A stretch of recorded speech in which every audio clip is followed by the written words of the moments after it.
Hey, how's it going, guys? We're gonna get started here in a few minutes. Ave Tescor.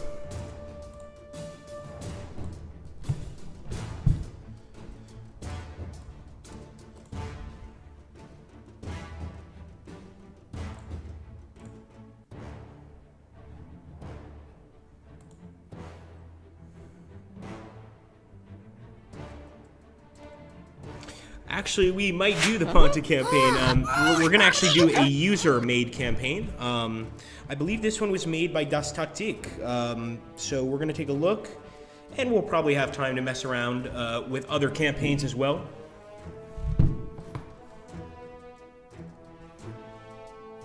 Ah, wonderful. I've been needing a pint for a while. And the weekend's coming up, so probably have one when I get off the stream anyway. Voice from the heavens, thanks, ID Jester. Alright, about 3 minutes away from the stream, guys. We will be back very soon. Very soon, very soon.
Alright, guys, so we're going to get started here, and one thing I want to do is I want to jump into the campaign section. We've got a few incredible campaigns here made by actual users, so we're going to jump in and take a look. Now, this is actually one that Das Taktik created. For those of you that don't know, he's a YouTuber like myself. He's really quite good, and does a lot of similar things, war games, etc. We're going to download the Greco-Bactrian campaign. We're also going to go ahead and download Thermopylae. Wow, this is new. I have not seen the campaign of Thermopylae. So we're going to take a look here, and I think Thermopylae might actually be just a battle, the battle itself of Thermopylae. So let's jump into battles and do I believe it would be an epic battle, and there it is, Thermopylae. Beginning in the late 4th century BC, several Gallic tribes have begun moving into the Balkan Peninsula. In 280, a great army of about 85,000 warriors split into 3 columns, advanced into Macedon and northern Greece in search of plunder. One of these columns, under Brennus, reached central Greece in 279 BC. A hasty coalition of northern Greek states raised an army to defend the famous pass of Thermopylae. So let's go ahead and launch the battle.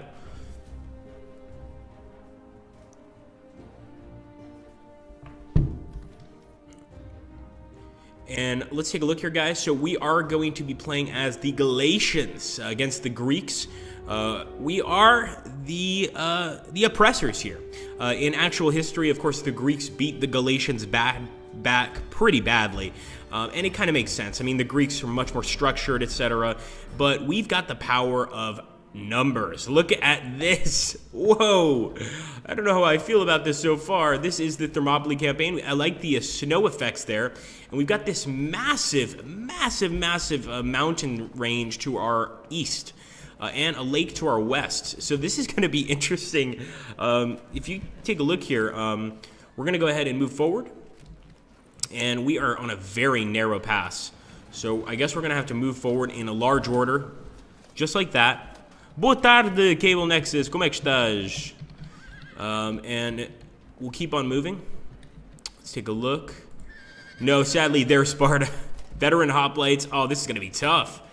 Yeah, this is going to be bloody. So, yeah, this scenario is sick. We're going to get a view from up here so you guys can take a look at it.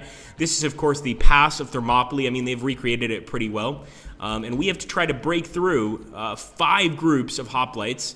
They're not all veteran hoplites, and some of them are citizen hoplites, so basically raw pike phalanxes.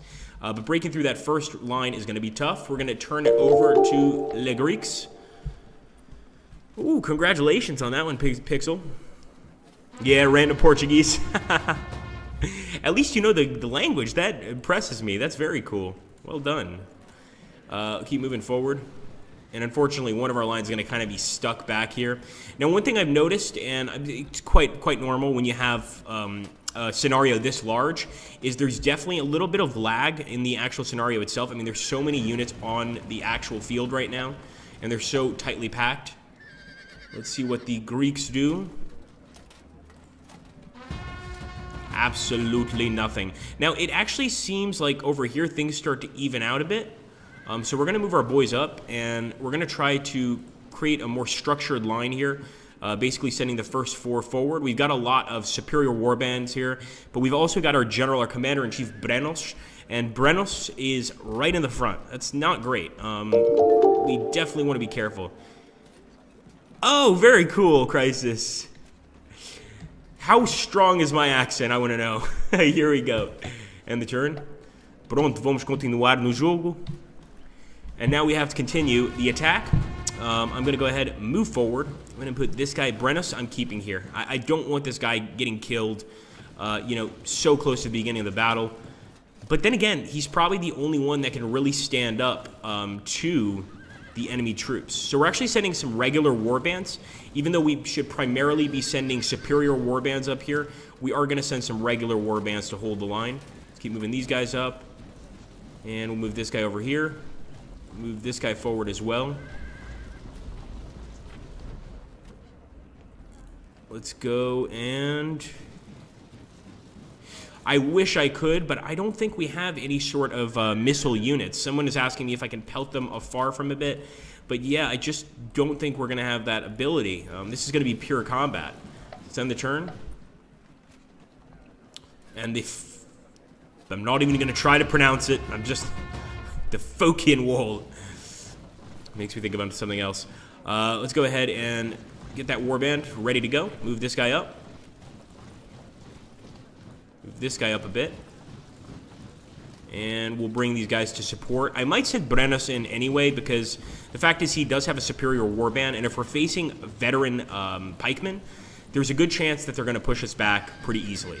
So I'm going to try to do without, but we may need that warband after all. The rest of these guys I'm going to keep back here. I just want to take a look at our warbands, make sure these are all warbands and no superior warbands have been forgotten, because the superior warbands are much better than the regular warbands. We'll end the turn here. Confirm.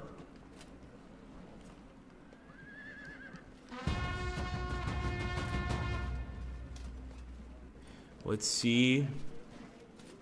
Ah, mi italiano è terribile. I'm not very good at Italian. I'm not very good at all. Let's move up. I mean, obviously, I know more than when I got here, but that's about it.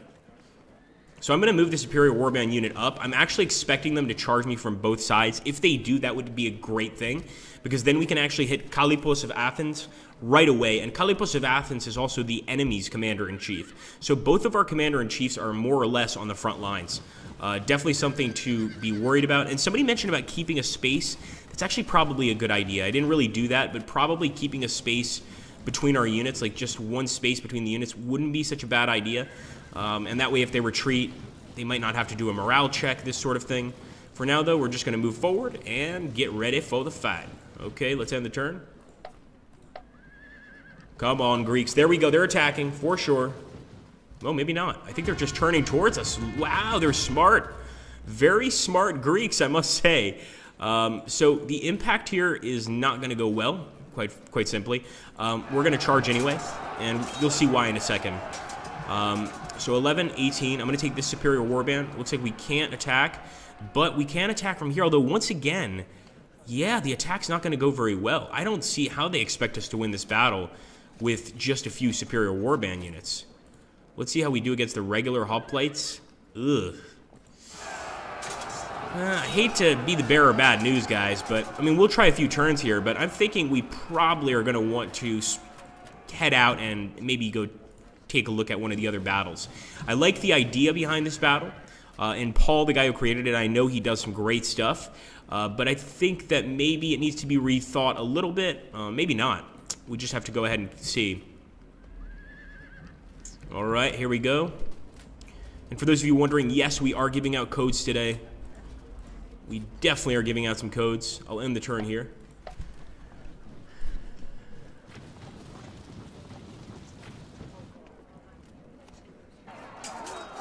It is indeed Van Bishop. So this is a mod created by a user. I mean, I love the idea behind it. I just think it's not quite ready because it's going to be nearly impossible for us to break through, basically. We are going to try to charge here.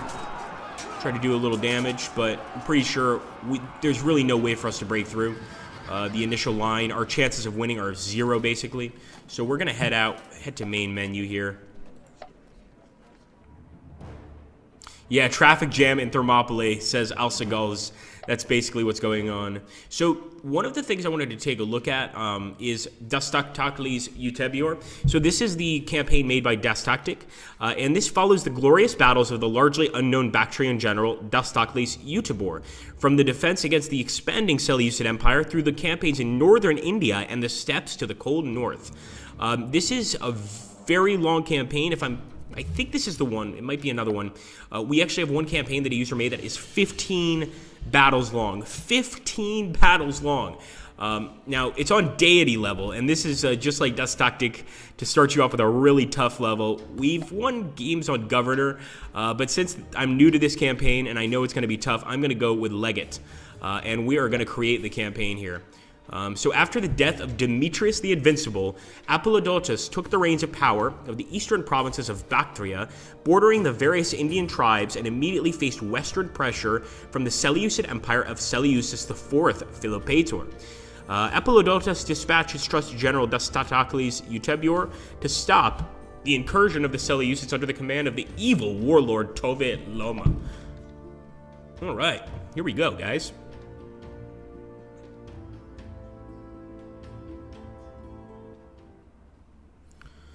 So, okay, guys. So we got to get set up, and I really don't know much about the Bactrians.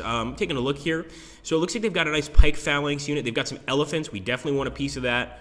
Let's take that elephant and put it maybe over here. Try again, Agrippa. Right click. It's just a right click. There we go. I'm definitely going to take some of the pike phalanx units. So I'm not crazy about the infantry available here. They seem to be pretty meh, sort of just very meh. Now the terrain, if you see here, we've got a hill, so I'm going to definitely try to keep my phalanx on top of this hill here. And I'm hoping the enemy will come and attack us. I doubt that's going to be the case, but we'll see. Let's grab another pike phalanx. Oh, we've taken all the pike phalanx units. So, as I said before, this army doesn't really have many infantry units. We do have a lot of cataphracts, though. And for those of you that don't know, cataphracts are very heavily armored cavalry divisions. So maybe the cataphracts can change the battle for us. But quite frankly, I'm so used to using an infantry force that this is going to be a bit of a challenge for me. No doubt about it. The Zistophodoi are also really great for this particular use. For now, we'll just do this. And I'll get some Thurophoroi. The only reason I'm getting the Thurophoroi is to hold the line. That's the only reason. I think this battle is going to rely entirely on our cavalry units. Maybe a Zistophodoi for the left side. I think that's a good idea. Let's do that. So we'll get some cavalry over here. Oh, yes, absolutely, Van Bishop. Well, it's made by the same creator. All you need is a handful of mice to win this battle. Yeah, that is, I don't know if that's true or not, but it's certainly, I've seen that in cartoons a lot, where I guess elephants are afraid of mice. It could be possible. I mean, who knows? It's a possibility for sure. I'm not one to confirm or deny it. Let's go ahead. And so we've got basically a cavalry front line in this battle, my friends. Let's see. We've taken all the Thurophoroi. We could get some javelin men. So let's do that. I think the javelin men will be a decent idea. Not the greatest, but Oh, we have to start them all the way back here? Yeah, I don't know if I want them in that case. Forget that. What about Armored Noble Lancers? Oh, yes. So we're going to put one of our Armored Noble Lancers over here on the left side. I don't feel we have enough cavalry on the left. And let's go ahead and accept. All right, guys. So we're playing as the Greco-Bactrians against the Seleucids. Does anybody know anything about these Seleucids? So one thing that most should know is that they were descended from the armies of Alexander the Great. Upon his deathbed, when asked essentially who would lead the kingdom if he was to die, Alexander's response was the strongest. This led to a bunch of his generals going out and trying to sort of foster and father kingdoms of their own. One of those kingdoms was the Seleucid Empire. And of course, the Seleucids are, much like Alexander, quite comfortable with, pike phalanx. They also have taken some of Persian culture. And that's why you see so many cataphracts in this army. So cataphracts actually come from the Persian army. But Seleucids were not, they weren't necessarily against sort of crossing cultural boundaries. And one thing we have to do, we've got to get to this Eastern Slinger unit quickly. In the meantime, we're going to just go ahead and keep these guys where they are. Move these guys forward here. And I'm going to start moving my light horse archers forward as well. We could probably get some really good shots with these guys. Same with the nomad horse archers. And let's grab these elephants and move them up a little bit too. Come on, lads. All right, they're going to have to stay put. End the turn.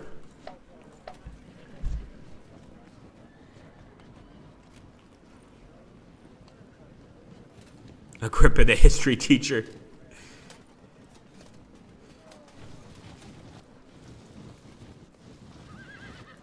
Oh, yeah, absolutely. And we could also, one of the reasons that essentially Alexander was forced, once he got sort of very close to India, was forced to turn back and start heading back to Macedon, was that his men were quite upset at him, or at least a good percentage of them were, because he was starting to take some very Persian traits. He was starting to become sort of obsessed with Persian culture, this sort of thing, and it didn't really make a lot of the Macedonians very happy for some obvious reasons. I'm going to go ahead, turn and shoot. I want to try to hit the most powerful unit here. However, when it comes to this unit, I think we can go ahead and hit the levy skirmishers. Let's keep moving forward.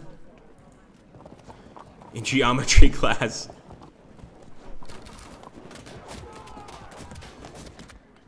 If a unit is outside the command range of the main general he's assigned to, but he's in command of the range of one of the sub-generals, is the general buff applied? It's a good question. Very good question. I don't know. Here we go, moving forward, guys. So since we're going uphill, you can see here, it's going to take a lot longer. In other words, if this was just flat, we would obviously be able to just run right across. But since it's uphill, we are actually going to have to climb up. And look at these Eastern Slingers. I mean, I have to say the Eastern factions in this game are, to me, the most beautiful. They have incredible colors. Just the coloration is really great. And actually, in the time period, that kind of makes sense. Remember, the eastern regions, Persia, etc., were much closer to the silk trade, the spice trade, etc. So it kind of actually makes quite a bit of sense. I'm going to move forward here.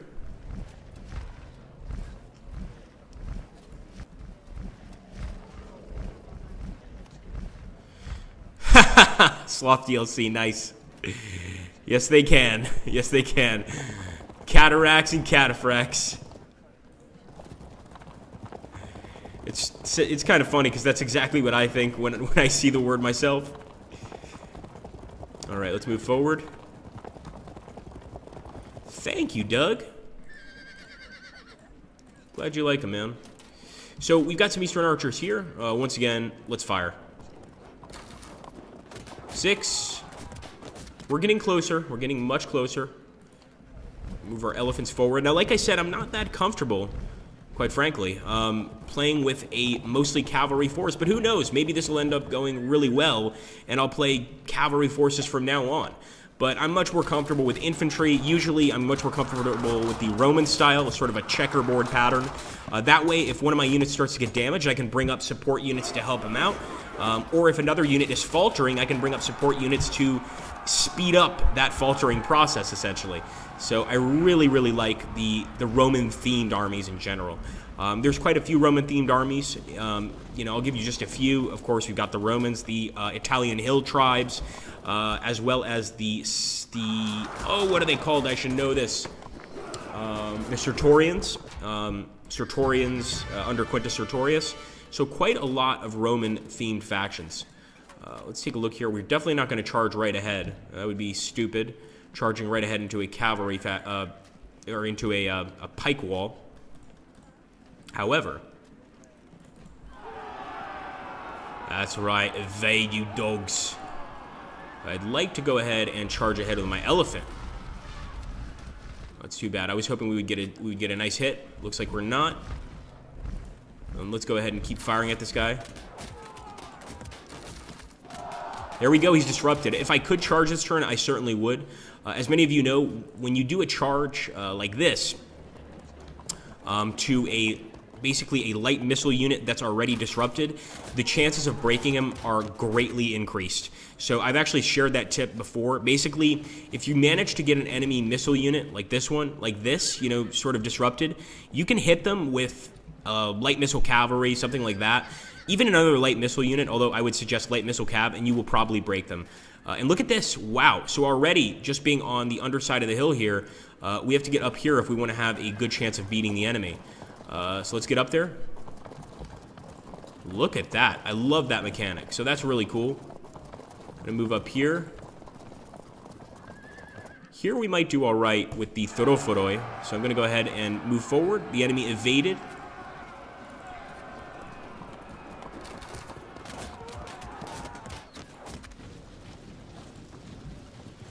And again, when I get this many cavalry units, I'm kind of like confused as to what to do with them all. It's just too much. You know, they take up a lot of space on the map, obviously. They get in front of other units, but what has to be done has to be done. Whoa, what the hell just happened? That was weird.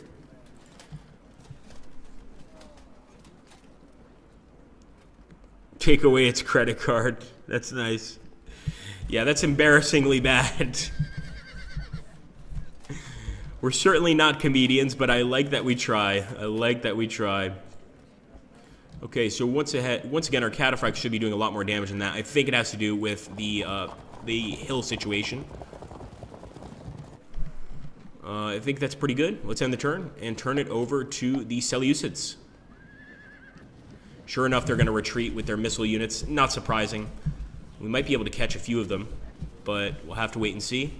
Wow, they're retreating with all of their missile units, and they formed a square with their pike phalanx. That's actually a really smart move. So now if we try to flank them, it's not going to make a difference. They have spears on all sides.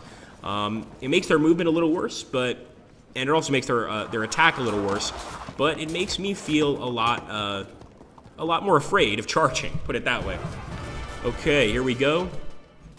What to do, what to do. First things first, let's fire some arrows into the enemy general unit right there. Of course, charging would be pointless, so we move forward. And the slopes here, the hills and slopes here, are really not looking good for us. The enemy could also get, you know, caught up on these, but we really need to try to get on top of these hills immediately to ensure that we don't get knocked off later. You guys saw before that the amount of damage we were doing when we weren't on top of the hills was very, very minuscule, so we've got to get up there. In the meantime, I'm going to try to charge one of these units. We could try to charge this guy. 14% chance, although afterwards our fighting is not going to be very good at all. What about the... Oh, yeah. We're going to go for the enemy cataphracts. 23. Nice. Very nice. I think the enemy phalanx may not be great to attack, but I'm going to turn towards this enemy phalanx unit, even though they are in a square formation, and I'm going to hope that we get lucky and we get to do some damage here. Let's take a look at these guys. We're going to go ahead and fire. And actually, in this case, as you can see, my idea of charging at a disrupted unit would not work out so well, to be honest with you. Yes, you're absolutely right, Beryl. That rough terrain is going to be problematic. You're absolutely right. And there's rough terrain all over the place here. There's not just rough terrain, but a ton of mountains. We've got to be very careful. Our cavalry is just not doing as well as I expected them to. I mean, this is a group of Thracians. Our cavalry, our cataphracts especially, should be crushing these guys, but they're just not doing too well. And I think it has to do with, yes, that rough terrain. So we're going to try to just power past the Thracians here.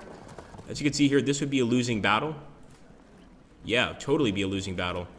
So we've got to be very careful. Here we go. I think we would have been better off with some more missile units. Had I known this was going to be the situation at this part of the battle, I probably would have gone with one of the missile units. All right, let's move this guy forward.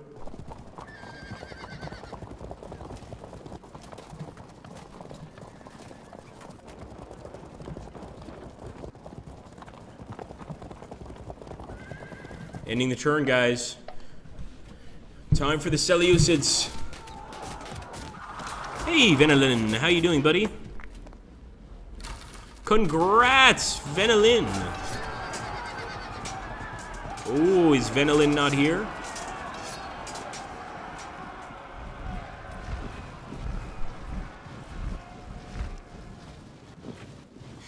You know, the cool thing about that, Doug, I believe that if you have pike and shot campaigns, go to your mod workshop inside the game. It's sort of like the globe that's in the upper left corner of the screen when you go to the battles. And I do believe that someone has made a Bull Run scenario that you can play on pike and shot campaigns. There are a few Civil War scenarios that I've seen in Richard Wadley Scott's games made by users, so I'm sure that it exists. Okay, here we go. We're going to charge. And we're charging with Oxarthes, the sub-general. But we want him to smash the enemy. There we go. Enemy cataphracts have broken. Wow. That was a quick break by the enemy cataphracts. And I didn't want him to charge, but this is the problem. And quite realistic within the Field of Glory series, and that is when you are charging a unit, there is a chance that your men are going to try to run them off the field. If they do that, you often end up falling into situations like this, a veteran pike phalanx, which do not help you at all. And that's because when you're in like sort of a battle fervor, you know, you're very likely to do something that's silly. You know, if you're fighting the enemy, suddenly they start running, you see you're winning the battle, a lot of humans will go ahead and attack that enemy, you know, hoping, oh, we can take this guy out without a problem, when quite often that's not the case. Once again, up here, and I think it has to do with the rough ground, we're just not doing well with this cavalry. Our cavalry would do terribly against even the Eastern Slinger units, which almost makes no sense. So I'm going to try to charge. Probably not going to do well, but I just think it's very strange that we can't even do damage to the Eastern Slinger units. That's frustrating. Let's see.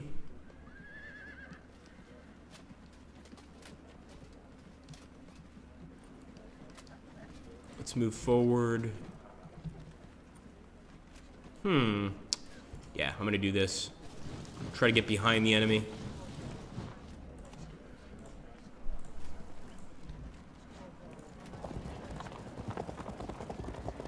Thank you, Sloth. Yes, Sloth is absolutely right. So I knew there were a few. I knew there was at least one. I didn't know there were a few, but they definitely exist. And you know, with any luck, if we keep getting great scenarios like this is a user-made scenario, etc. Then who knows? Maybe we can eventually do some ACW scenarios on this game. I'm not sure. Again, I'm not the creator of the game. I'm just the messenger. So don't shoot the messenger or ask him questions that are too complicated. That being said, yeah, it's a possibility. There we go. Finally knocked out one of the enemy light horse archers. And there we go. We broke in one unit. See, no morale check. Okay, we disrupted the enemy there. Beautiful. They're going to evade, of course. And at this point, I've got to decide if I want to attack with this elephant. 5% chance of a win, 28% chance of a loss. Yeah, it's just not good. It's just not a good situation for us to use the elephant.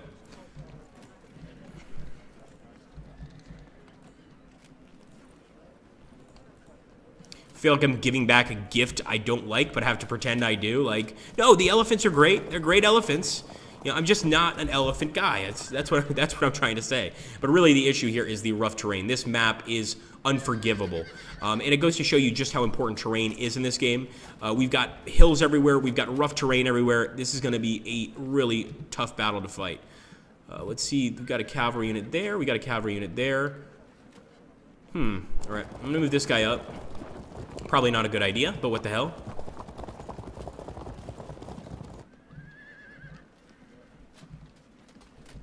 Move this guy up as well. And move this guy over here. Why not? And we'll end our turn and turn it over to the Seleucids. We go. One of our guys held firm. Look at that. Their archers are attacking our cavalry. Like close, like actually attacking them, you know, with their handheld weapons. So they seem pretty confident up there on the hill. Maybe we need to get the hell off this hill.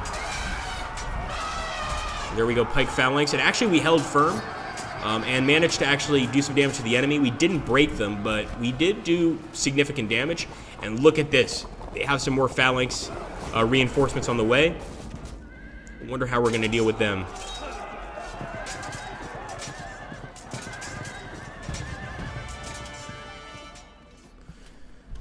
Okay, let's see.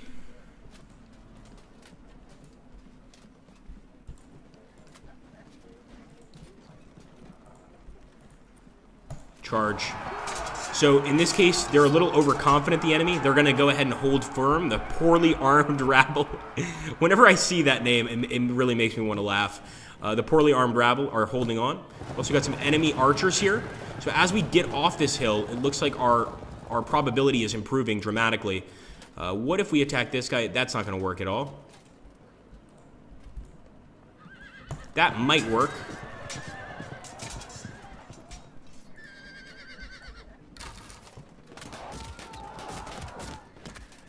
Turn towards the enemy here. Now what I don't like is that the enemy elephant is about to attack. That's not going to go well for us.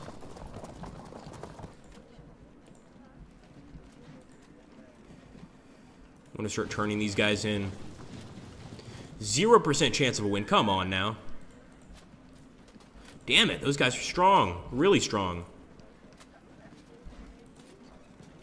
Alright, let's smash into these guys with our elephants. No, they're not doing very well either. Man.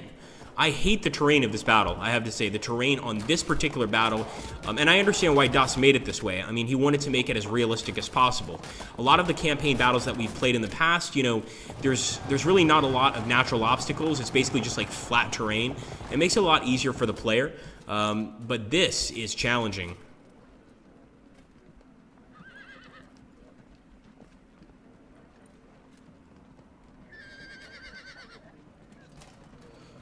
Very cool.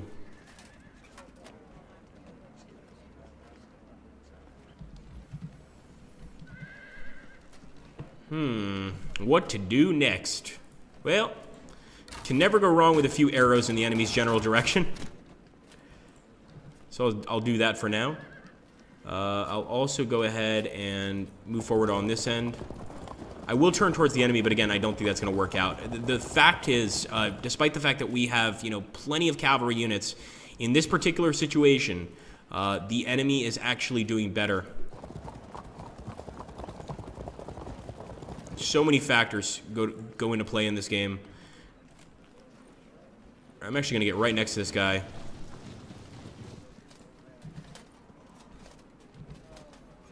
Let's end the turn.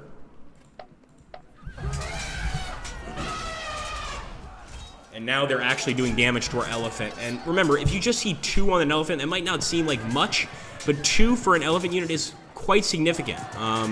You know, 2 elephants, we don't have many elephants. We have maybe 10 elephants or 9 elephants. So 2 it's a major amount. You know, and obviously 2 elephants go down. The rest of the elephants get a bit skittish. They don't like seeing their buddies go down. I mean, you guys have heard of elephant graveyards, I'm sure. And they're probably going to break pretty soon. Oh, man. Sure enough, they're attacking the elephants.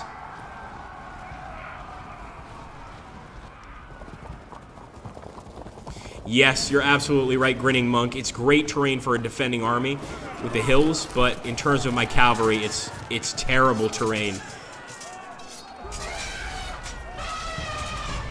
All right, what can we do? What can we do? First things first, I want to see... And I know a flank would be crazy here because they're cataphracts and they're a sub-general unit. So a charge is not going to work out in our favor even if we do a flanking charge. But I will turn towards the enemy. Prepare for an attack. And even against the warband, we're not doing really that well. Man.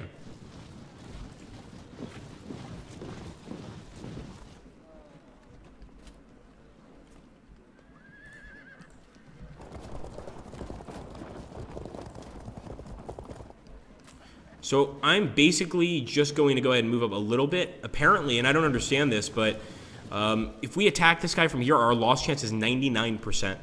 So our chances of losing if we attack are huge. They're just massive. I'm trying to find other ways we can turn the tide, but I just don't see how. Over here, we really are kind of stuck with our cavalry. We can't exactly attack because we're just not going to make that much. We're not going to do that much damage to the enemy here. So I guess we just have to hold our line and try to win. I mean, there's poorly armed rabble here that are beating us. That should concern anybody. Right here, we should be able to get an attack, I would think.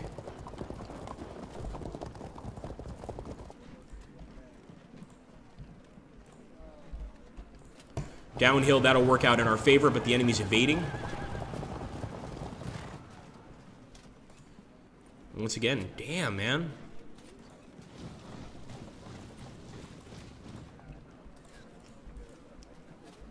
So here I will do the flank charge, just because I think it's kind of our last hope for a victory. The fact is they're outmatching our elephants. They're terribly outmatching our cavalry units. And even though we did really well on the Macedonian campaign, I think we're not going to make it past mission 1 in this campaign, as far as I'm concerned. Just the terrain is just crazy.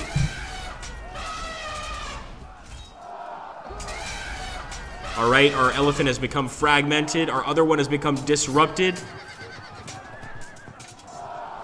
This guy's become disrupted.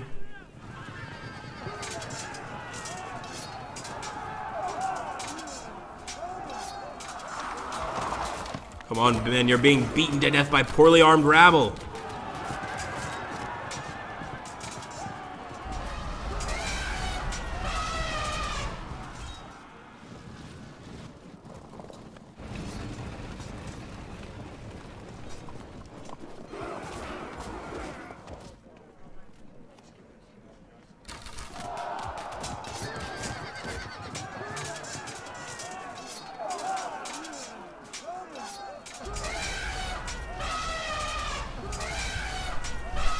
And they've broken our elephant unit. That's going to be a massive disruption. Yep.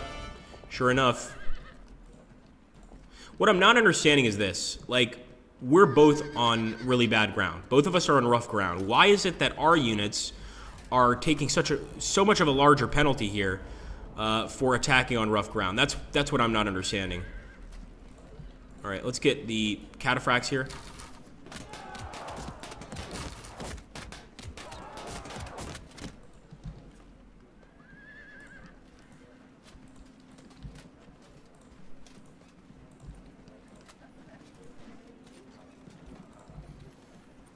Let's see. No, I think I'm calling it, guys. I think I am going to call it here. And this is going to be a defeat, without a doubt. Yeah, I'm calling this. There's just no way we can break out of this.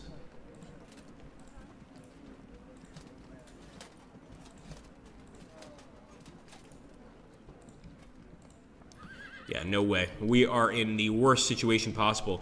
I think probably the best thing we could have done, honestly, is gotten a lot of like missile units and just totally ignored the cataphracts, etc. I think missiles would have worked really well in this battle. So maybe just a bunch of missile cavalry, etc. That would have worked out really well.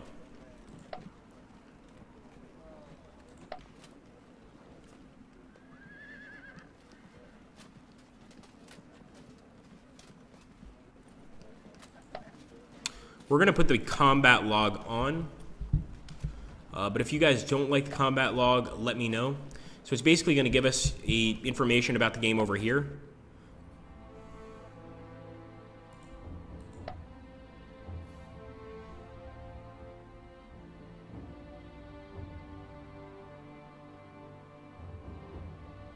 Yeah, that was disappointing, without a doubt. We're going to head back, and not the map. The map was awesome, and of course this was, like I said, a campaign made by one of our users, Das Taktik, but the map itself is great and very realistic, but it's tough to fight on. Yeah, strategist. I think it's less of a rage quit and more of just, I just realized there's no way to win that. Just absolutely no way. Somebody mentioned something about the Pontic campaign. They wanted me to try this, Mithridates of Pontus. So we're going to check out the Pontic campaign. This is not a user-made campaign. This is basically just a, how can I put it, well, a campaign that we had in the game already. We're going to go ahead and play on Governor difficulty. I think for the easier campaigns, and quite frankly, the campaigns that are already here are definitely easier. That being said, I've gotten a lot of warnings about the Pontic campaign, that this is very tough, so we'll see what happens. And I'm definitely taking a look at the battlefield first. So as you can see, this battlefield is a lot more to my liking. There is some rough ground, but in general, we don't have these hills everywhere. Yeah, I was smashed in the last battle. There was no chance. So I love the Imitation Legionaries. I really do. But let's be honest, Pontus is not known for its legionaries. It's mostly known for its horse archers. But that being said, we're going to create our own army here. So let's get these Imitation Legionaries. Put them over here. We're going to put them in a checkerboard pattern. Same with the warband.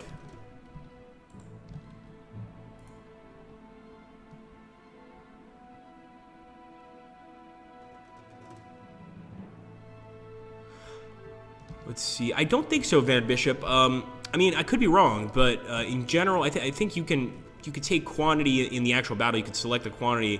I believe it does increase the actual difficulty of the game itself. Again, I could be wrong. Now, we do have some Pike Phalanx units here, and knowing that they are here now, I'm kind of rethinking that checkerboard pattern, but we'll keep it for now. Actually, no. No. We're going to put this here, because if we're going to have a phalanx, we're going to have to make a proper line.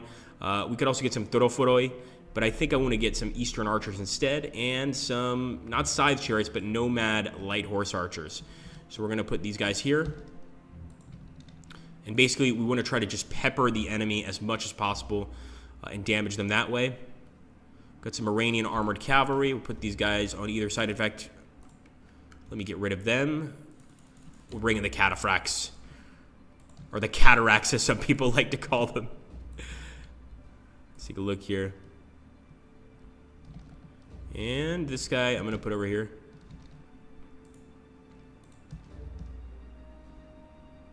Some more light horse archers. Hello, welcome aboard. Thank you for stopping into the stream.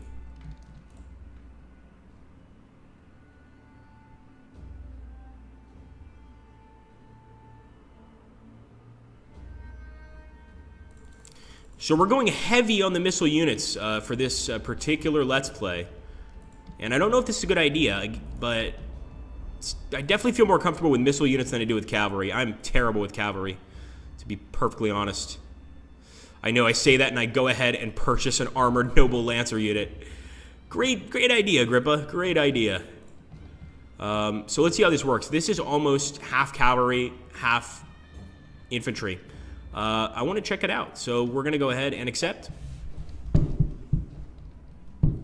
And I want to keep the combat log kind of like over here, but if the combat log starts bothering you guys, just let me know. I just wanted to kind of show you guys that this is available, and then if you don't like it, we can get rid of it.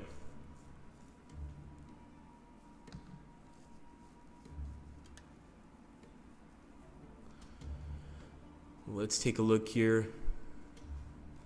The peasants are revolting, said Sloth, and Hybrid Spider said, get them back in their cages. Well said. All right, we're going to end the turn here. That's where they belong. Either that or in a poorly armed rabble unit. And oh my gosh, we're facing the Scythians, and they have a lot of nomad light horse archers. You bastards. Well, we're going to get you from back here. There we go. Let's fire again.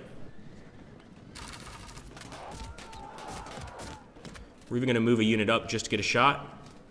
So I love these Eastern archers. Their distance is great. I'm also going to move up the light javelin horse. And I always recommend, at least to newer players, especially when you start off here, focus on one unit at a time. A lot of the times when I'm actually playing the game, I tend to like to focus on basically not necessarily one unit, but just trying to decrease the strength of of many units, so I try to do as much damage as I can to the entire army. But I really think, especially in this battle, for instance, I'm probably just going to be picking off units little by little. I'm not going to go immediately to kill anybody or anything like that. I'm not going to move my entire army up. I'm just going to try to play it safe. Let's get the rest of these guys over there. Get to your posts. There we go, boys.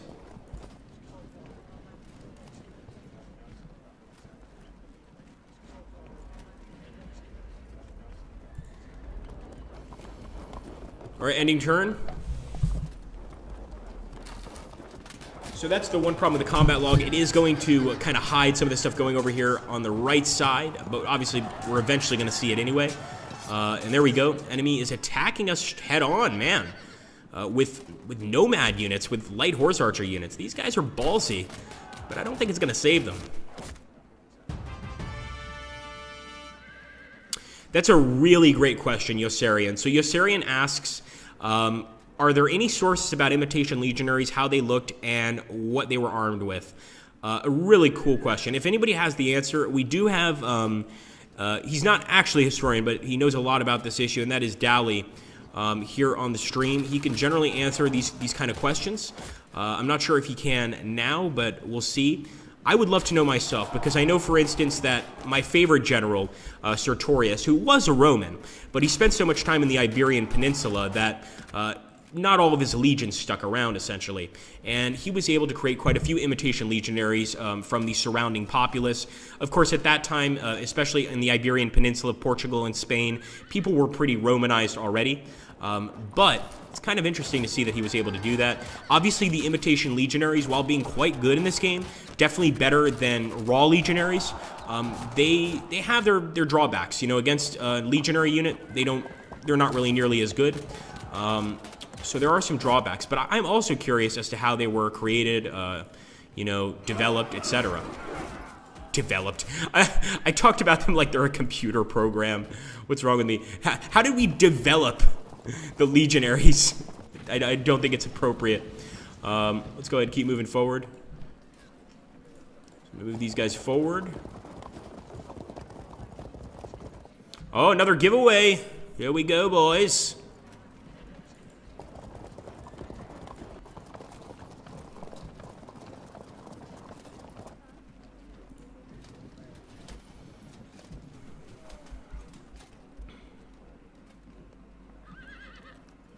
Roulette, all keys, says Cable Nexus. Bem visto, pá. Well, congratulations, Alcigos. Congrats, buddy.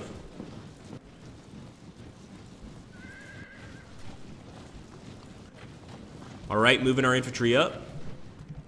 Man, we've moved just about everybody. Let's take a look at what this battle looks like from up here. Definitely a skirmish battle, without a doubt. I mean, this is archer versus archer, horse archer versus horse archer. Congrats big time.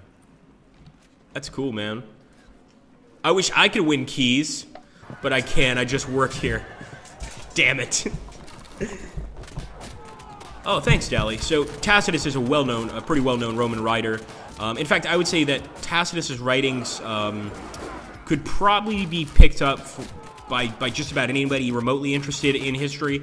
I would definitely recommend a little bit of Tacitus, a little bit of reading. Oh, try again. Of Tacitus, and I've actually read a few of Tacitus's books myself. So it's quite fascinating here to see that would have some information. But I mainly read the Annals, so essentially sort of a history of ancient Rome, etc. during Tacitus's time. But I'd love to see, I don't recall reading anything about imitation legionaries, but I wouldn't be surprised if there is something there. Also, guys, take a look at this combat log. This is really interesting stuff. We've got all sorts of things, you know, discussing the damage modifiers, the melee capabilities, etc. And it's quite a lot of information, but it's quite helpful. So I think here we can charge. Remember what I told you guys about charging one of these units? And look at that, he's broken. So once again, if you charge the missile units when they're kind of disrupted, more times than not, you can actually make them run away, which is pretty funny. Let's go ahead, attack. Disrupted, that's what I like to see. We could actually get a pretty good charge here. Let's go for it. We're throwing caution to the wind, but what the hell? Charge here. Evading, of course. Cowards. And charge here. Evading, of course. Oh, the cowards. There we go. And they've run, man. The entire enemy army is just evading. We're, of course, facing a Scythian army. If somebody knows any... Oh, there we go. We broke a unit. Awesome. I believe the Scythians... I know the Scythians. I believe the Scythians are different, and I'm pretty sure that they are a Western Indian tribe. But somebody can probably correct me on that. You need to be corrected, sir. Your children need to be corrected. If anybody knows what movie that comes from, you get 50 points. How about that? Let's see. Your wish list needs to be corrected, grinning monk. All right, let's go keep moving forward here. And... yeah, I'm liking this battle a lot more. No rage quits here. Even if I lose, I'll at least know I lost and didn't get totally crushed.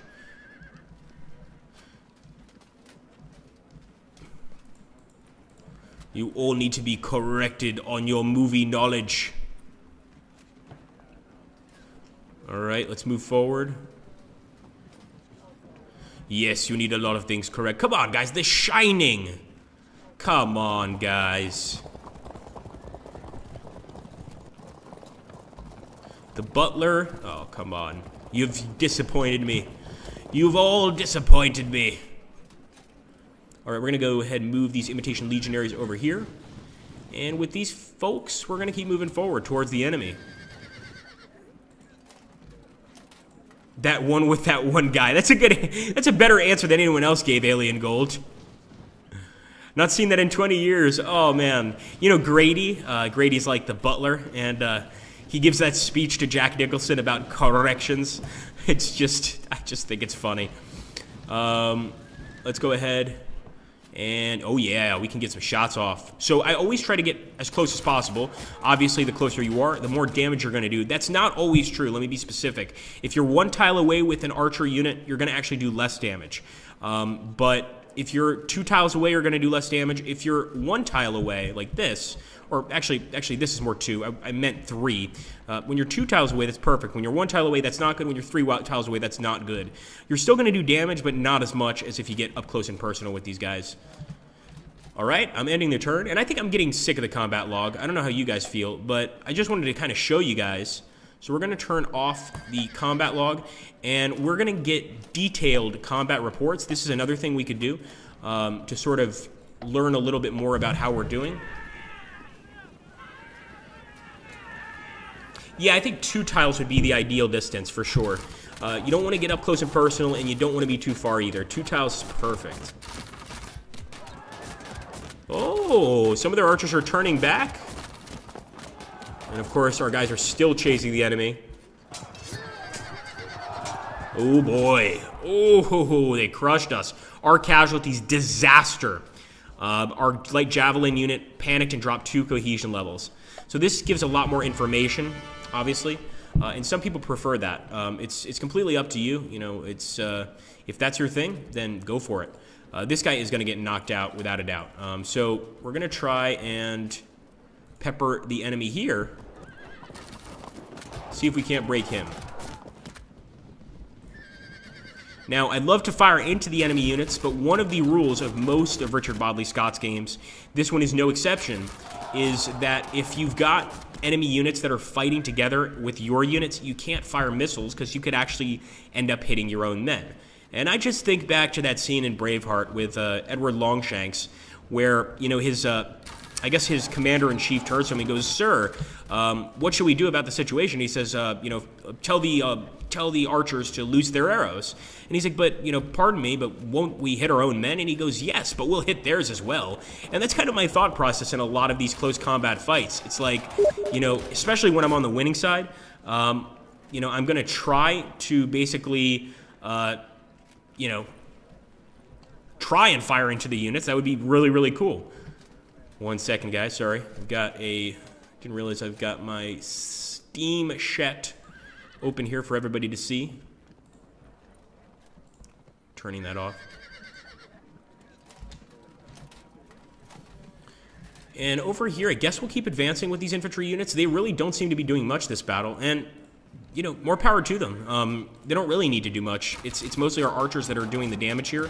I will move forward with the Armored Noble Lancers. Enemy's going to evade, but this is a good sign. You know, it shows that the enemy is terrified of us, and that they're probably going to try to get away from us as best they can. Actually, I want to redo that. Hold on a sec. Yeah, that's better.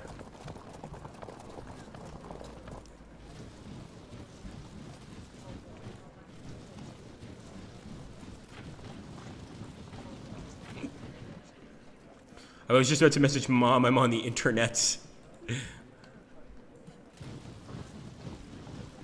Well said, Dally.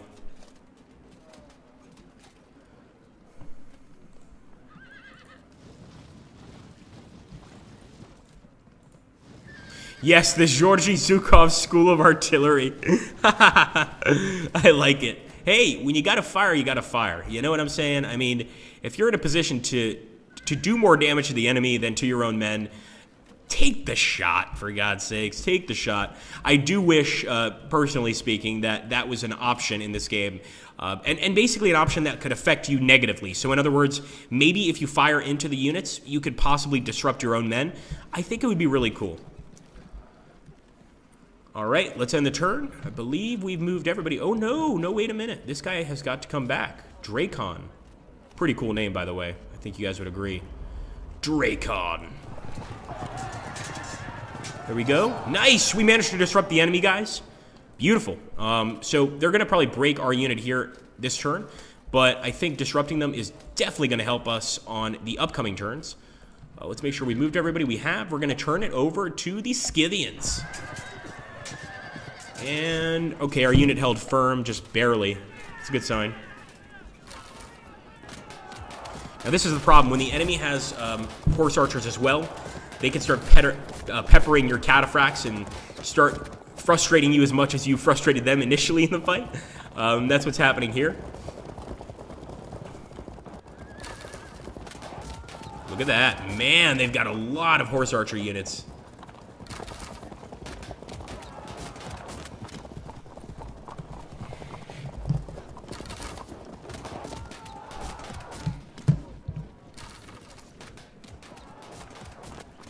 Lot of retreating units here, but again, a retreat is not necessarily a flank. Or not necessarily a break, I should say. You know, retreating is just sort of a tactical thing. So these guys aren't running away from the fight. Well, they're running away from the fight, but not for the reasons you'd think. And unfortunately, I think that unit's going to be broken very soon. Come on, boys. We can do it. We can break them. So we could actually get a flank charge here. I'm going for it. Enemy unit is fragmented, and I believe, wow, amazingly, the enemy unit held firm. Let's charge here. Amazingly, despite their perilous situation, enemy unit held firm twice. Gotta give it to these guys. Pretty tough. And yeah, we can charge with our... I guess we'll do that. We'll charge with our archers, and they broke it. Beautiful. I don't think I've ever seen that happen. An archer unit breaking a cavalry unit. It makes it that much more interesting. Okay, move these archers up. How are these folks doing? So actually, stand a chance at beating these guys, although it's very indecisive right now. And I think I want to go ahead and charge the enemy unit here, do a flank charge. They're going to evade, but they know that we're after them now. And I'm going to have to turn back, or we're going to end up getting shot at here. Although maybe instead of turning back... No, there's really not much we can do here. Falling back wouldn't work. This light horse archer is screwed. Oh, that's not too bad. So at least we get him over here. What else can we do? What else can we do? Here we go. So here we're one tile away. As you can see, 6, not nearly as much damage as we usually do. Usually do like 10 or 12. So it just goes to show you that if you don't fire correctly, you're just not going to be maximizing the damage you do, essentially. So I'm getting these spearmen close now, and I'm getting pretty excited because if our spearmen can make contact with their cavalry, they're going to do a lot of damage. And something I mentioned in some previous Let's Plays is, sorry guys, is that these units, the Legionaries specifically, are almost as effective as a pike phalanx in stopping cavalry. That's right. One thing that was actually recently discovered is that, before people thought that the pilum was only used once, thrown at the enemy, and then you charge in. Well, actually, generally, Legionaries would carry 2 pilum, 1 light pilum and 1 heavy pilum. With the light pilum, you'd throw that at your enemy. With the heavy pilum, you could throw that at your enemy. It probably would be pretty effective too, but the main point and the main goal of that heavy pilum was actually to be used as a sort of spear, interchangeable between a spear and a throwing instrument, of course. Here we go, and I think we can get a hit here on these guys as well. Evade, that's right, cowards.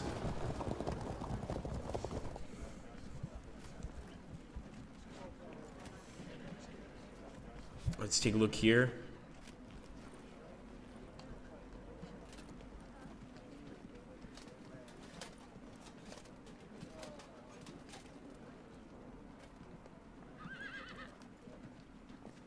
Everyone. Well done. Congratulations! Congratulations, Sloth.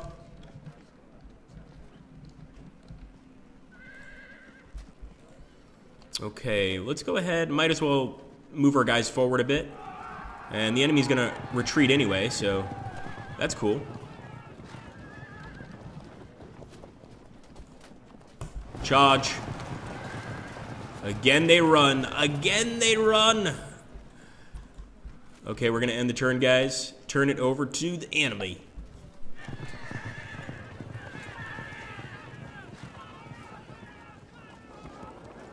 Congratulations, man. Very cool.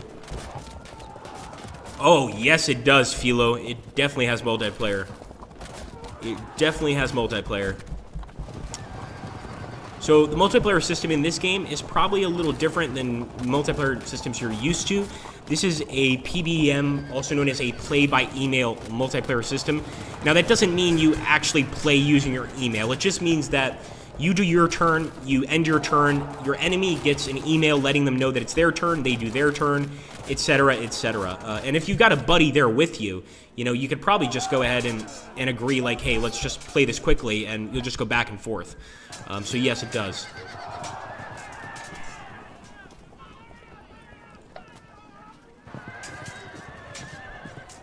All right, come on. Pretty good, guys. We don't have a single unit that has retreated yet. Definitely proud of that. Turn and fire at this guy.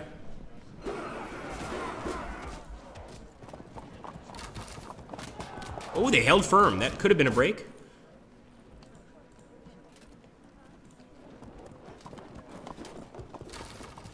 There we go. Fragmented. That's what I'm talking about. Enemy unit disrupted. We're getting a lot of nice disruptions here.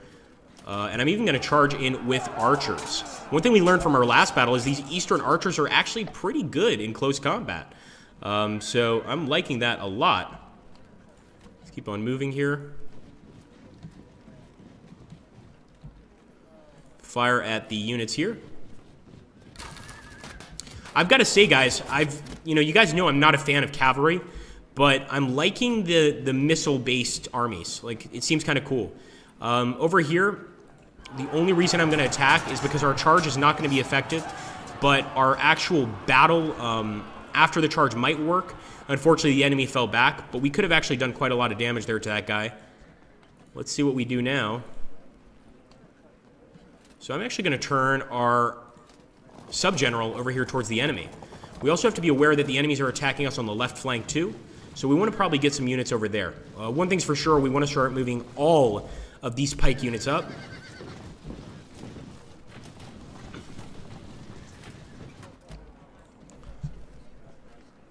Okay, let's see. We could get a charge. It's going to be risky. And the enemy evaded, sure enough. All right, moving forward again. And we've got this beautiful Nomad Light Horse Archer unit. And hello, how's it going, man? Welcome to our stream. Well, welcome to the Slytherin channel in general. Okay, here we go, here we go. I think we've done just about everything we have to. This would actually be a really even impact if you guys were looking at that. 10 to 11. Very, very even. All right, let's move these guys forward.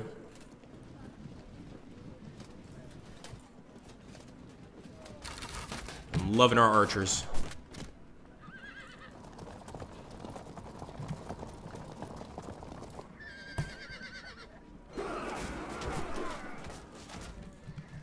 All right, ending the turn, guys, turning it over to the Scythians.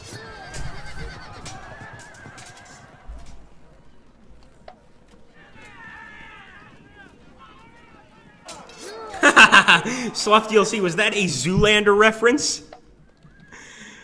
Who did the Zoolander reference? It was Sloth DLC. See, I know my movies. That's the difference here. I know my movies. Oh, General fallen, but it's not our general. It's the enemy general, I believe. Let's make sure. Our unit held firm, and Madia, son of Adient, has fallen. That's the enemy general. So good news there for us. We fragmented the enemy unit. One of these Scythians is now dead. Wonderful.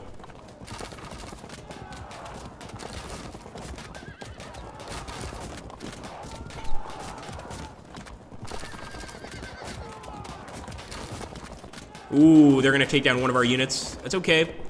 We've got plenty.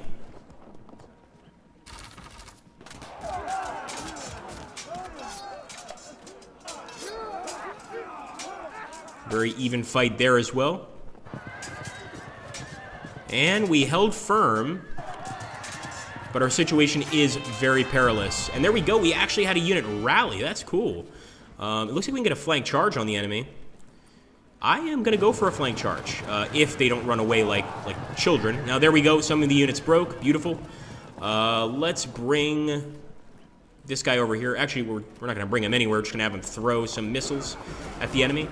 And now we want to focus on this enemy unit here, the Armored Noble Lancers. And I've started to realize, I don't care how armored or how noble you are. If we have missile units, we can just dance circles around you and just kill all your men.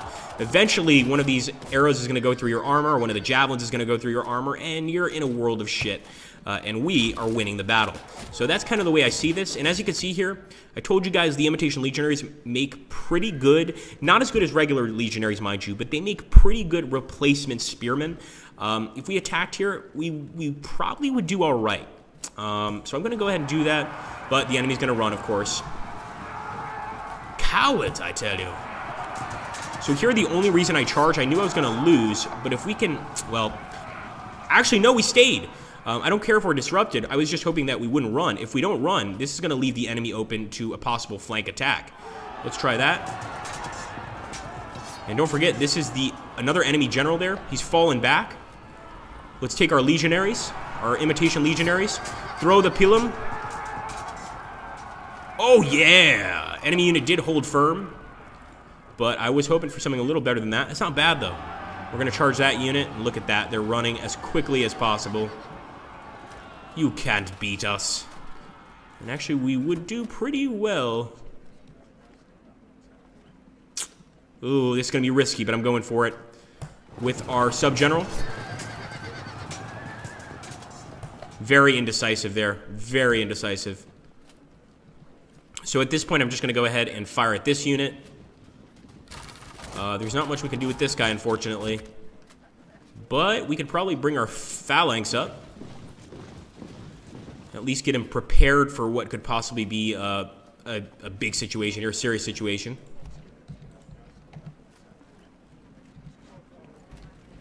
Okay.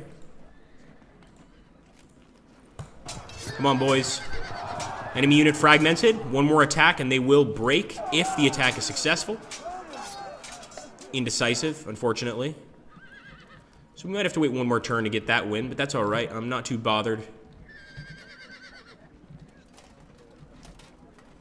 Look at this. Look at the distance, man, with the Eastern Archers. Look how far they can fire all the way back here. How many tiles is this? 1, 2, 3, 4, 5 tiles. I mean, that is pretty impressive. Let's go ahead and fire.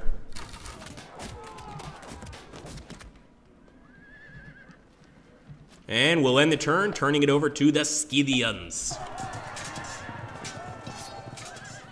All right. Our unit held firm.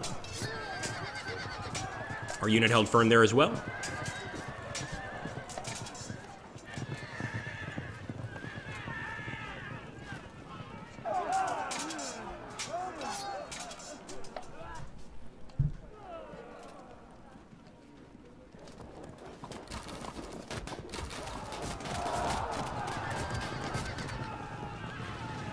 Oh, reinforcements. The enemy has reinforcements. Not bothered. I think we can handle them. Fortunately now, you know, we're starting to have some retreating men of our own, you know, 6%. It's not a huge number, but it's enough to kind of begin to worry a little bit and be like, we got to be careful.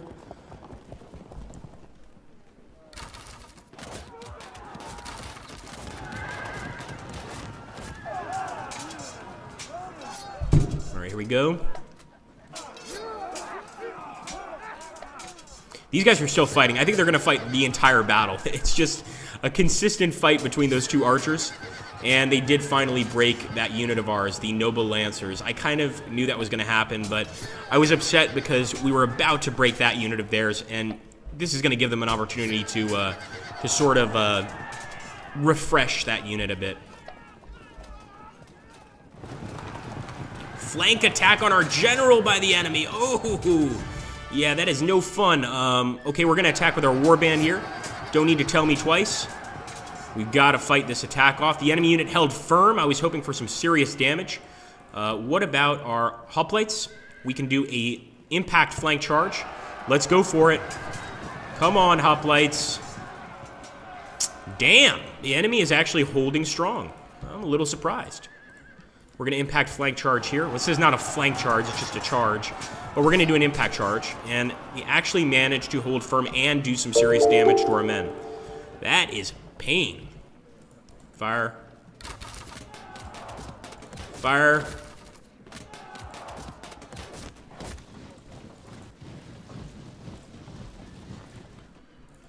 Kill these cataphracts.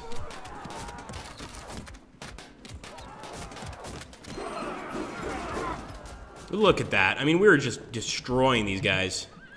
The cataphracts, at least.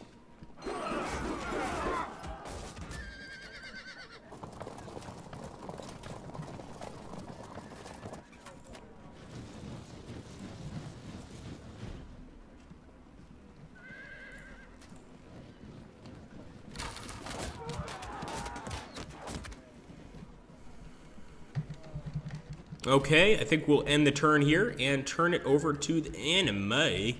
But first, we'll go ahead and attack again. We want this battle to end eventually. They held firm, son of a bitch, but they did fall back, and we've got one of their units dead there on the field. We could potentially get some damage here, but I think we're going to just move up.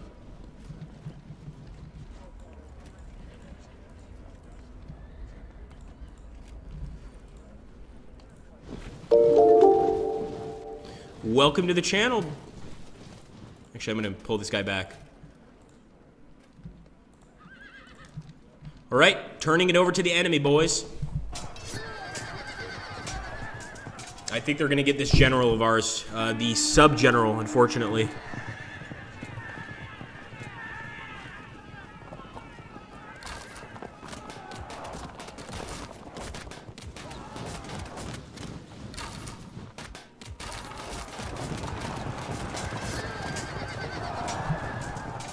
Okay, so they had a really nice impact charge there on our unit, and unfortunately there was nothing we can do.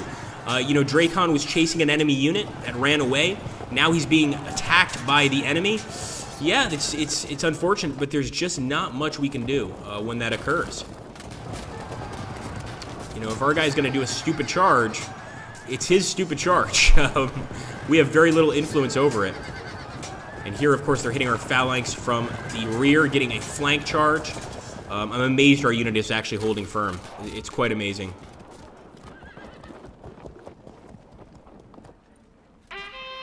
Yeah, nice. Got a nice little rally there. Once again, not managing to do a lot of damage there to that particular enemy unit.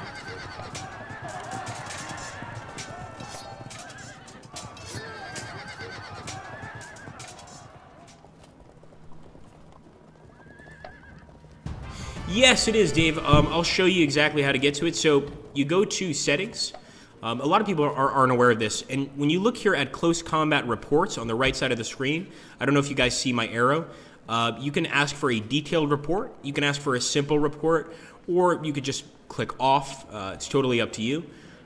So yeah, absolutely, man. You can definitely just access it from here during a battle. You can even take it off. I personally don't usually use it. But I've seen a lot of people, especially doing Let's Plays, use it, and I understand why. I mean, it gives a lot of information. It's pretty cool, so yeah, go for it if it's something you'd like to check out. And of course they're going to run. Of course they're going to run. They're also going to make it even harder for us to catch them. This is the one frustrating thing about facing, well, one of many frustrating things about facing a cavalry-only force. They can get away pretty easily. Let's get this warband up here. Hopefully we get an attack next turn. So hoping for a really nice charge here. And actually, if we can get these guys to stay put and we can hold the charge, we'll be fine. Unfortunately, our unit is disrupted.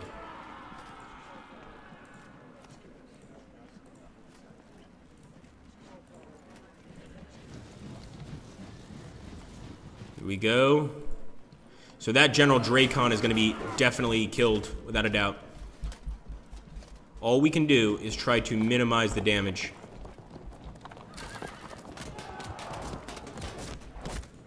Javelins.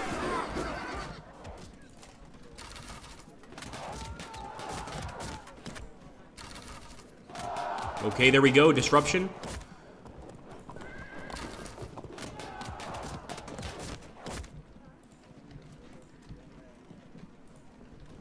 Let's see if we can break this guy, or at least get him really disrupted. There we go. One of the units fell there. Another one bites the dust.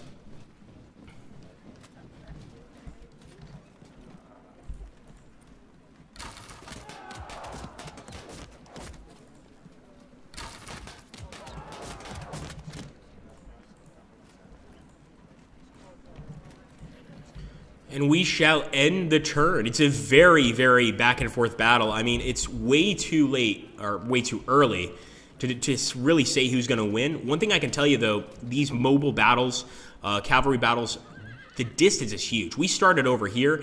We've made it all the way across here to the other side of the battlefield.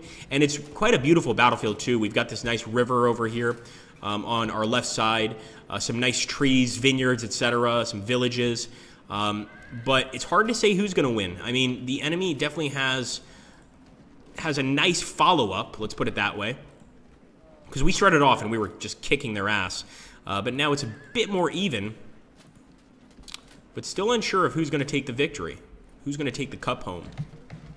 Let's end the turn. I think we're probably not going to finish this battle, this Let's Play. Or this stream, I should say. I just don't think it's going to happen. Too much going on. There we go. They finally broke our general unit. I hope he gets away, but I'm kind of happy that he finally broke. We don't have to worry about him anymore, and he's actually leading a lot of the enemy cavalry away from our men because they're going to chase him. So that can actually work out kind of well for us. Oh, that's going to be a charge on the phalanx. No, they tried to charge our nomads. You guys are making me hungry.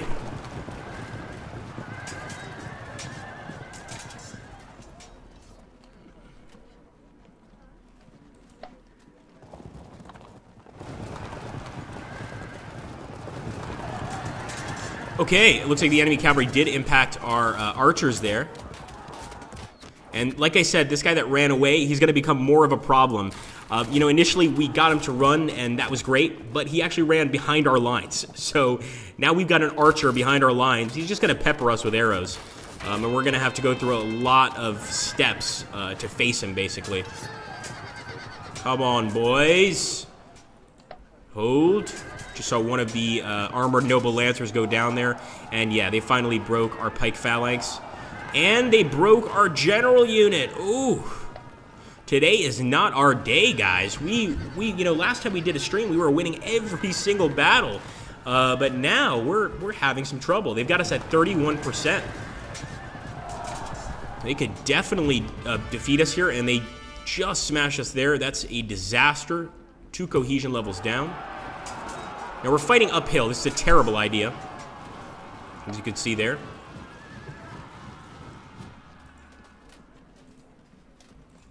What about a phalanx attack? Come on.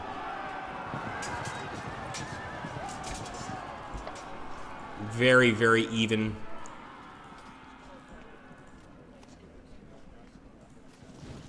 So I'm going to try to get these imitation legionaries close to the enemy.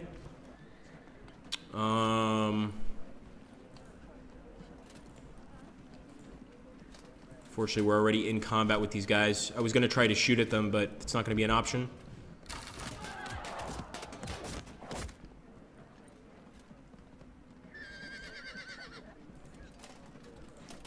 The charge is also not going to... Well, wait a minute. Flank charge here, 55%. Come on, boys. Enemy casualties 4. Not enough to really make a difference. What about here? Come on. Full Pontus. Man, that guy's tough. We might be able to break him here. 37% chance of win. Once again, no. He just refuses to go down. You sumbitch. Could hit him again, but I think we're actually better off firing some missiles here at the enemy. Go Pontus, go, says Pixel. Thanks, man. Yeah, we're hoping they win, but it's way too early to tell. Although the enemy is starting to beat us. You know, we were winning at first. Not anymore. Not anymore.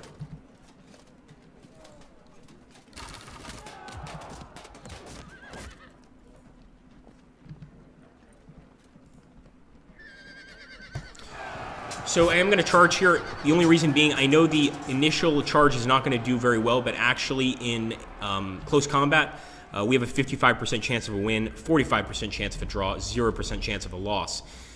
What's probably going to happen is this Nomad Horse Archer unit is going to charge the rear of these imitation legionaries, but we would be doing a lot better if we took out one of these sub-generals here. I think they've taken out 2 of our generals. We've killed 1 of theirs. One of theirs they killed, one of ours they killed, one of ours they routed, and we've killed 1 of their generals. So a lot of commanders getting killed during this battle, believe it or not. Let's go ahead and use our phalanx. Still indecisive, very, very indecisive.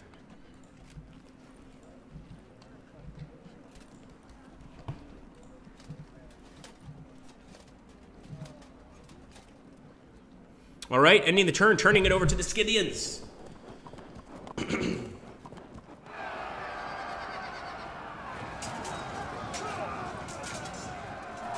Yeah, I think you're right, Byron. I think you're right. That left flank is gone.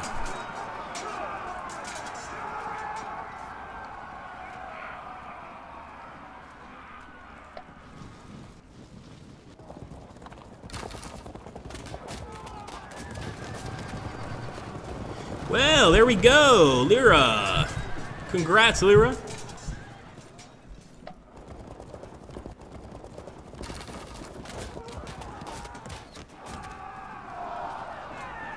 Ooh, they've broken us.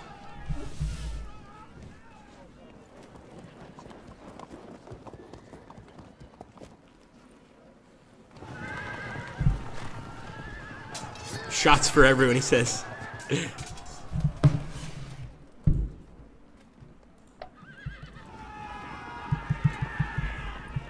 Yeah, I mean, this is a very disordered battle. Like, the disorder is crazy. Like, usually we have, like, these really organized lines, you know, obviously with a little bit of difference in each gap of the line. But here, our guys are everywhere. I mean, this is what happens when you've got two missile forces fighting each other. They are just everywhere. Go, come on, let's get another, at least let's try to disrupt 1 more enemy unit, right? Like, I think we should at least try to kill 1 more of the enemy units. Okay, 1, very indecisive. There we go. Enemy unit fragmented. That's a start, guys. Only a 2% chance of a win. Son of a bitch. So essentially our chance of a win, a 1% chance of a win. But we're going to do it anyway. Yeah, nothing. Oh, they broke. Nice. Breaks as a result of overall losses. So that's that auto break, and I love the auto break thing. And basically what it is, you know, even if a unit's morale hasn't broken, you know, for instance, even if a unit is more than willing to continue the fight, if they lose a certain number of men, they're going to break just because the unit can't handle it anymore. Oh, shit. Uh-oh. Little problem here. Oh, there we go. I don't know what just happened. Maybe I stepped into a time machine. Okay, so I'm going to try to break this guy finally. Come on. Also, this is quite important for you guys. You guys see how this flag is tattered? So basically, this shows that the unit is losing more and more strength. It's 219 out of 366. But if you guys will remember, last turn, this flag actually was disrupted. So if he was disrupted and had a torn flag, it would be a lot easier to break him. Now, though, he's disrupted, or he's got a torn flag, but he's not disrupted. So he actually rallied. Now he's disrupted, but it's going to be tough to actually get a win against this guy. I will go ahead and try to attack. The enemy is, of course, going to evade. And I'm going to go for the flank charge. Very, very even casualties there. Come on, boys.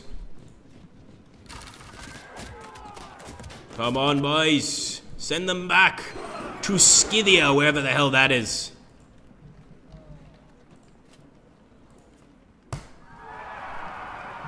Sure enough, they're going to run. And yeah, you're absolutely right. That left flank is crushed. And I think that would probably lead to a defeat, almost certainly. Don't forget to share our channels with them, Chiro. It's of great importance. Let's see. What do we do with the light horse archers? I guess I'm going to move them over here. But yeah, I think we've lost this one. Although I'm a lot happier with this one than the last one. It's going to be a loss, but it's going to be a loss by a pretty small margin. Yeah, they just eventually came back, and more power to them. That was great. Let's see what else we can do. How the hell did these guys get over here? Oh, that's right. These guys have been fighting back here for ages. But I didn't realize they were that far from the battlefield. Like, wow, that's a bit much. Really far from the battlefield. All right, let's make sure we've attacked with everybody. I think we have. Yeah, we're not going to do very well against the Okomasad. All right, we're going to end the turn to the enemy.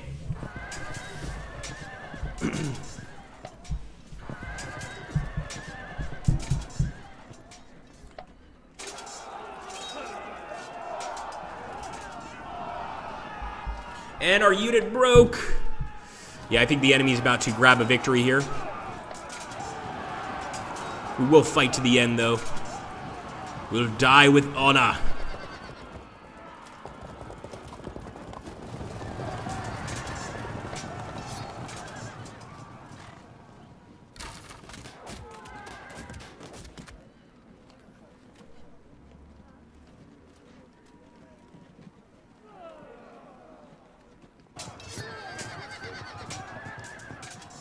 Interestingly, our phalanx, despite being disrupted, caused the enemy unit to fall back there.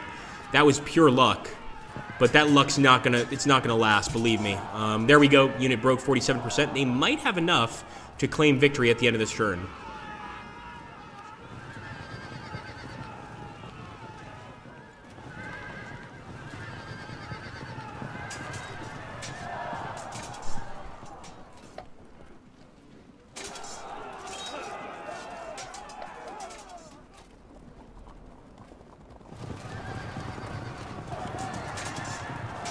Broken another unit. Yeah, I think this is definitely going to be a Scythian victory at the end of this turn here. Yeah, that's it. Army has lost heart. We are defeated. It's been a while, but it happened. And yeah, my lord, we cannot conceal that this was a defeat. As you can see there, the enemy actually didn't suffer that many casualties. 192 killed, infantry-wise, 282 cavalry. We lost far more men than the enemy did there. And of course, the total loss on our side, nearly 6,000. Total loss on the enemy side, 1,600. Yes, they really did, Alsagoz. They did really, really well there. Fascinating stuff. But yeah, that was cool. I have to say, like, I liked playing with that army, the Pontic army. I'm very new, like I said, to the sort of missile units, even the cavalry missile units. And they've got a very specific sort of way that they have to be used. And I think in that battle, we probably didn't even need our infantry. We probably could have just gotten away with only missile units. They were doing so well initially, but then when we started moving our infantry in, they actually started pushing us back, and eventually they just rolled up that right side, well, our left side, their right, and obviously ended in, unfortunately, a loss, which is no fun. So we're going to take a look here. And hello, Richard Bodley Scott. How are you doing, my friend? Richard Bodley Scott, of course, is the creator of the game. You just missed me losing against the Scythians. We're going to take a quick look here, guys. We are getting towards the end of this stream, but I do want to jump back into the battles, and we're going to go ahead and look at some more battles created by users. So we're going to take a look here at the community scenarios, and I want to show you guys how to get here. So once you get to the epic battle screen, this is just for battles. We don't just have, epic battles. We also have scenarios, entire campaigns. In fact, one of the campaigns created by one of the folks here, I believe he's Odonethius, is 15 battles long. Ah, very cool. Very glad to hear that you didn't miss. But essentially, these battles get crazy. Heraclea is a fascinating one. Southern Italy 280. Pyrrhus, king of Epirus, has landed in southern Italy at the request of the Tarentines, who sought his aid in their war with Rome. The Romans sent the consul Publius Valerius Lavenius against him with a large army. The two armies met at the small town of Heraclea on the river Siris. So I want to take a look here. We took a look at Philippi before, and that was beautiful. And of course, it's a massive battle, but I haven't looked at Heraclea yet. I want to go ahead and take a look here. Okay, so here we go, guys. So we are playing as Pyrrhus, king of Epirus here, against Rome in this battle, which is pretty cool. And this is definitely a battle I would want to do on a future occasion, as we're coming kind of to the end of this stream. But it looks pretty fun. And the great part is the army is already set up for us, so I don't have to worry about messing up with my formations. And it looks like almost entirely a Hellenistic sort of army. We've got Chaonians, we've got Macedonians, we've got Molossi, Ambracians. I'm assuming these are essentially a tremendous amount of different tribes, but I haven't heard of a lot of them. Aetolian javelin men, and King Pitos himself over here. And once again, that's one of the brilliant things with these user-made mods, is essentially the fact that you can basically go ahead, jump into these user-made mods. If you know what you're doing, you could change the names of the units, you could change the names of where the units come from, etc., and really give them a bit of personality. So I'm going to accept that. And we will start moving forward. Wow. There's the square formation of the Romans, a formation I absolutely love. But they've got these, the Hastati in front. And as you can see, we can see Legio 4, Legio 4, Legio 3. So each of these legions have names assigned to them. I like that. That's very cool. Let's go ahead and move forward. And I did I basically just auto set my troops up. I kind of just want to see how the battle progresses. Obviously, if we were to play this battle in its entirety, I would go ahead and pick and choose units. And after our last battle with the archers, I might go ahead and go for some horse archers. I really like them. Okay, guys, we're coming to the end of the stream here. Cheeto, if you would, please make sure to share everybody's site information. We definitely want you guys to go ahead and subscribe to us on our YouTube channel. We also stream this on Slytherin Games and Matrix Games, as well as Twitch. So for those of you that are watching on those channels, we don't want you guys to feel left out. We love you just as much. You're all great, and we appreciate you guys watching there. So just want to go ahead and share that with you guys so you guys can take a look and see what you think. Obviously, go ahead and subscribe. No problem, Zach Blood. My pleasure. It's always a pleasure to play Field of Glory 2. So we will probably, the next time we play Field of Glory 2, we probably will come back to this battle. I like the way it looks. The Battle of Heraclea, of course, is a famous battle. So it could could become pretty interesting. Of course, we're playing with a Hellenistic, pike line against the Roman square formation, and I tend to trust the Roman square formation personally, but I'm going to just assume, and I could be wrong, that the Greeks were probably better in terms of combat. Of course, they were beaten by the Romans several times, but I think in general we could agree that in terms of combat, in terms of equipment, the Greeks may have been somewhat better, maybe equal. But I would be very nervous facing this square formation. This square formation terrifies me. It's one sure way to get totally crushed by your enemy, if they know how to use it, of course. And there's the River Ceres, sure enough, right in front of us. Come on, Goddess of Luck.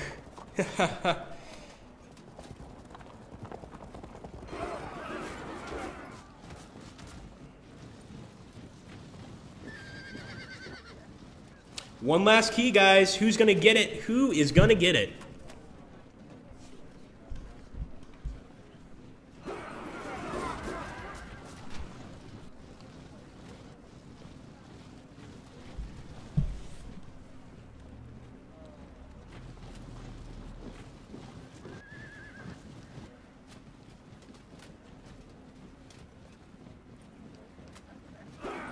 The one key to rule them all, says Korgul the Exterminator. I like that.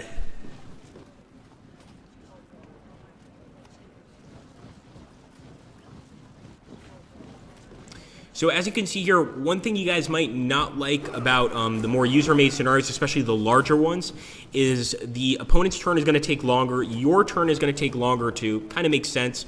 Bigger battle, it's going to take longer. But obviously, if you got the time to play it, it's really not a big deal. It's bigger. Like, for instance, this battle, and especially the battle we were looking at the other day, is massive in comparison with most of the campaign battles of the game, but it's absolutely worth a fight. And who's going to get it? I want to see who gets this. Let's go ahead and save this as well. Actually, we won't save Heraclea because we'll actually go ahead and basically replay Heraclea, where we'll actually set up a proper army from the beginning. We'll set them up on the front lines and fight from there. And the editor, that's where you want to go, guys, if you want to try to make a scenario in this game. I believe Richard Bodley Scott approves them. If he likes it, he'll approve it. If you need a little more work, probably let you know that you need to work a little bit on it. And if it's just terrible, which if I was to make a scenario, for instance, it would be horrific, then don't even try. There we go. Congratulations. So Rhodey did already win once, apparently. I would say, Rhodey, the nice thing to do, but you don't have to do what the nice thing is. The nice thing to do would be to give your key to somebody else, maybe a friend, maybe someone here in the chat. But it's totally up to you. Claps grudgingly, says Tally. Well, whatever. So what? All right, guys. Thank you so much, guys, for watching. It's been awesome.